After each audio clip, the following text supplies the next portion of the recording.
ఎందుకు కంగారు పడేది? ఎందుకు తిండి తిప్పలు మానుకునే గందరగోళం అయిపోయి బీపీ షుగర్లు తెచ్చుకునేది? సావా బతుకు అనుకునేది ఎందుకు? చావటానికి పెద్ద తెగింపు కావాలి. ఆ తెగింపు ఏదో సమస్యను ఎదిరించడానికి ఉపయోగించు. బతుకు, నిలబడు. సరే 4 మాటలు అన్నారా, పడు, తిట్టారా, తిను. రేపటి రోజున నీకు సాక్ష్యం చెప్పుకోవాలంటే సాక్ష్యాలు కావాలిగా. దేవుడు అద్భుతాలు చేసినప్పుడు ఆ సాక్ష్యాలు చెప్పాలిగా. ఇదిగో ఇన్ని మాటలు పడ్డాను, ఈ విధంగా నన్ను దేవుడు నిలబెట్టాడు నువ్వు చెప్పడానికి ఒక సాక్ష్యం కావాలిగా సోదరా. సాక్ష్యం కావాలిగా సోదరా.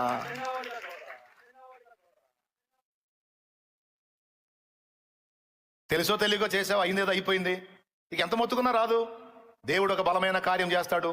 ఎలా చేస్తాడు, ఏ విధంగా చేస్తాడంటే నీకు దారి లేకపోతే దేవుడికి లేదా అయింది.